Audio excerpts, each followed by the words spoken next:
Кайыңды шаарындагы Металлген жоопкерчилиги чектелген коому даяр металл буюмдарын өндүргөн жана кайра иштеткен өлкөдөгү ири завод. Өндүрүшкө салынган инвестициянын жалпы көлөмү 50 миллион АКШ долларын түзөт. Завод толук кубаттуулугу менен иштесе, жылына 200 000 тоннадан ашык болоттон жасалган буюмдарды жасоого мүмкүнчүлүк бар. Дүйнөнү каптаган пандемиянын кесепети ишканага да тийген. Бүгүнкү күндө завод ачылууга толугу менен даяр. Бирок коронавирус инфекциясынын жайылышына байланыштуу аны ишке киргизүү кийинкиге калтырылды. Я знаю, что у вас в планах было ввести в эксплуатацию ваше производство до конца.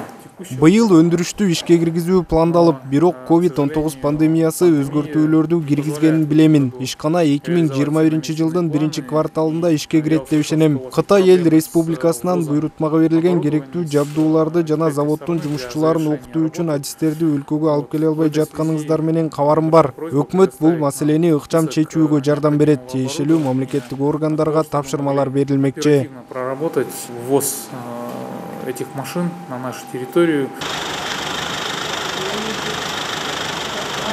Кайыңдыгант заводунун өндүрүштүк кубаттуулугу суткасына 4000 тоннаны түзөт. Тагыраагы ишкана жылына 450 000 тонна кызылчаны кайра иштетип, 65 000 тонна кантты өндүрө алат. Заводдун өкүлдөрү менен жолугушууда Артем Новиков өкмөт атамекендик кайра иштетүүчүлөргө жардам берип келген жана ал иштер уланаарын билдирди.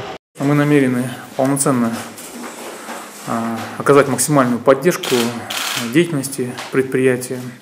Өз кезегинде кайра иштетүүчүлөр да дыйкандар өстүрүлгөн продукциясын пайдалуу баада сатып, күтүлгөн пайда табуусуна кам көрүшү керек. Түшүм жыйноо учурунда кызылчанын баасын төмөндөтүүгө жол берилбеши кажет. Жалаң гана өкмөт эмес, кайра иштетүүчүлөр да сырьё жана иш менен камсыз кылып жаткан фермерлер жана дыйкандар тууралуу ойлошу зарыл. Биз мындан ары карай дагы сиздердин ишмердүүлүккө толук колдоо көрсөтүүгө ниеттенүүдөбүз. Алсак, кол коюлган буйрукка ылайык темир жол тарифтеринин коюму 2016 жылдын деңгээлинде орнотулуп, 20% өлчөмдө кошумчаланган. Ну и для крестьян должны быть такие условия, при которых им будет рентабельно и интересно выращивать сахарную свеклу.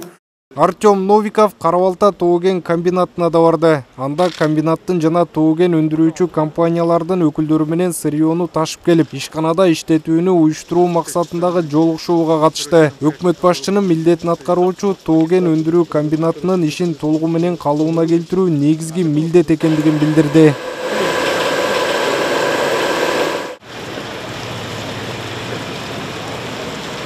Чек арадан өткөн товарлардын толук эсебин камсыз кылуу үчүн жыйынтыктоочу пост бирдиктүү маалымат тутумун түзүү керек. Бул тууралуу Артем Новиков Чалдыбар өткөрүү пунктуна барганда билдирди. Премьер-министрдин милдетин аткаруучу көзөмөл өткөрүү жайын карап чыгып, айрым кызматтардын ишине нааразычылыгын билдирди.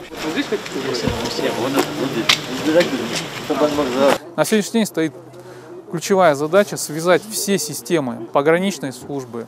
Акыркы жылдары контрабандага каршы күрөшүү жөнүндө көп айтып жатабыз. Эсепке алынбаган продукт таза иштеген ишкерлерге чоң көйгөй жаратат. Бүгүнкү күндө өкмөттүн негизги милдети болуп бирдиктүү салык, бажы, чек ара жана салмак габарит тутумун түзүү болуп саналат. Тагыраак айтканда, тегиз эсепке алуу боюнча бирдиктүү тутум түзүлүшү керек. Мунун негизинде биз бюджеттин кирешелүүлүгүндө салыктык кирешелерди эсепке алууну гана түзбөстөн, ири импортерлорго тең атаандаштыкты камсыз кылуу менен ички рынокко чыгууга мүмкүнчүлүк түзө алабыз. Бүгүн ушул убакка чейин даярдалган чаралардын эч бири иштебей жатканына ынандык. Мисалы, салык кызматына 15 ноябрдан баштап товарларды эсепке алуунун пилоттук тутумун киргизүү боюнча конкреттүү тапшырма берилген. Бирок жабдуулар орнотула электигин көрүп жатабыз. Бардык техника өкөктөрдө салынган боюнча турат. Бул тиешелүү кызматтардын толук аракетсиздиги. Бүгүнкү күндө товарлардын жүгүртүлүшүн көзөмөлдөгөндөрдүн ар биринин маалыматтары ар кандай. Алар өткөн транспорт каражаттарынын чыныгы санын чагылдырбайт десем болот.